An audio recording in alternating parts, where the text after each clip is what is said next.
chers amis, regardez. Alors donc, je voudrais vous poser une question parce que j'ai fait courir avec mes élèves et je me suis demandé pourquoi. Alors donc, Rav Wolbe, il dit comme ça. Il dit quoi l'aïmouna?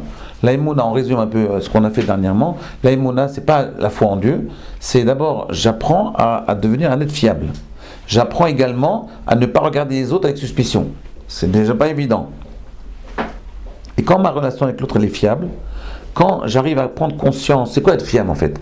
Être fiable, ça veut dire que dans la relation humaine, je n'essaye pas de tirer la couverture vers moi. Je n'essaye pas de gratter l'autre. Comment je peux gratter un maximum de l'autre? C'est pas comme ça que ça marche. C'est qu'est-ce que je peux apporter au maximum à l'autre. Comme vous avez dit, vous avez très bien dit tout à l'heure, c'est quand je vous dis par exemple, est-ce que vous comprenez?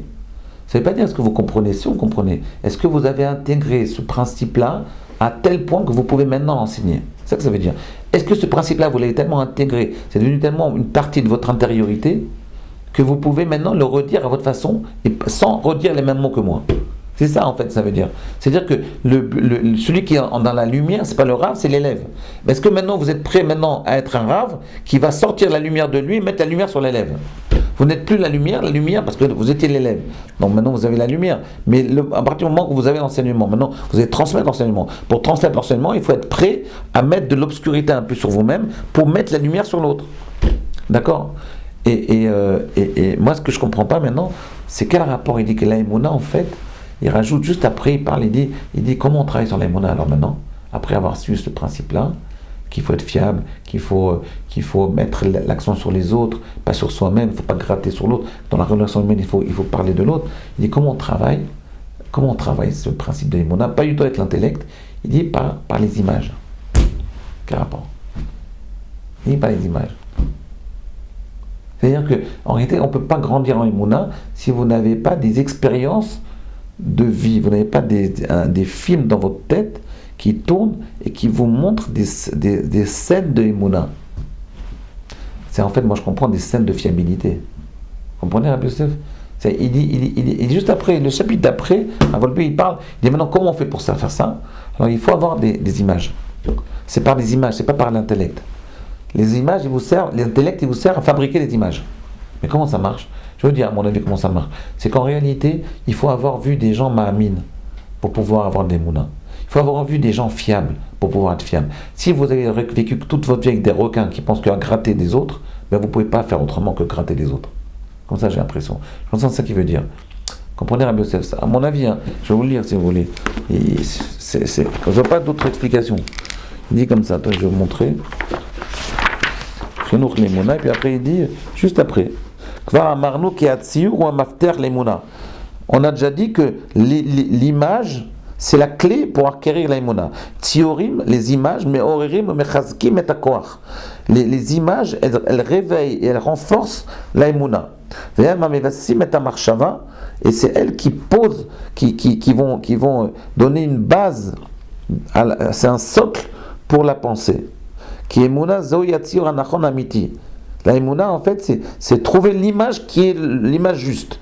Et les autres arotse, les Chazek ou la Amik et Emouna. Tout quelqu'un qui veut renforcer sa Emouna, Zoti Avoda, il doit essayer de renforcer ses images.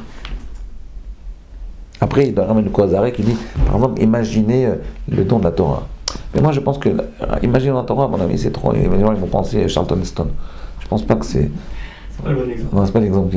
À mon avis, voyez, approchez-vous d'un rave, étudiez la Torah avec un rave qui est fiable. Et imprégnez-vous de sa fiabilité. C'est pas apprenez, écoutez bien, c'est imprégnez-vous de sa fiabilité. Moi, ce que j'ai le plus appris avec Rav Wolbe, c'est pas tellement des enseignements que je dis maintenant, que j'ai pris 20 ans à réaliser pour vous les enseigner, c'est plutôt, je me suis imprégné de sa fiabilité. Je vais vous dire quelque chose, Rabbi Yosef. La personne la plus fiable que j'ai rencontrée dans ma vie, c'est Rav Wolbe. Je vous assure, fiabilité sans limite. Sans limite. J'avais confiance en lui plus qu'en moi-même. J'ai confiance totale. Et quelqu'un d'aussi fiable, c'est ce qui ressort de lui, il ressort une noblesse. En fait, si on peut définir Rav Wolbe, c'est une noblesse et une élégance sans limite. Je vous assure, c'est une noblesse et une élégance sans limite. Pourquoi? Parce qu'il est fiable. Et je vous assure, nous on traduit chez nous noblesse par un peu snob, mais c'est une noblesse sans snobisme. Une noblesse comme ça, simple. une élégance de simplicité. Une élégance de simplicité, voilà. C'est ça le terme. La fiabilité, elle donne à l'homme une noblesse et une élégance dans la simplicité. Voilà, cette phrase-là, il faut l'écrire. Ouais, je la répète.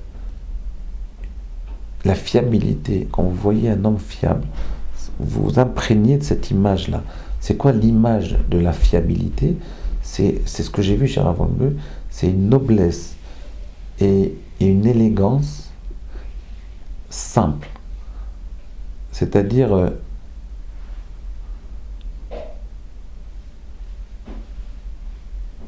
sans artifice. Comme ça. Vous voyez, une noblesse et une élégance dans la simplicité.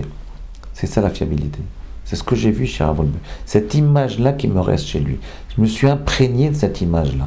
Je n'ai pas intellectualisé l'image, je me suis imprégné de cette image. Vous voyez, Yosef Hatzadik, avec son père, il n'a pas pu fauter. L'image de son père est venue chez lui, l'image de l'élégance et de la noblesse de Yaakov Avinu, elle s'est imposée en lui. Il n'a pas cherché l'image. L'image s'est imposée en lui, il ne pouvait pas fauter. Comprenez? C'est ça l'essentiel. Si vous avez compris ça, vous avez tout compris. À demain.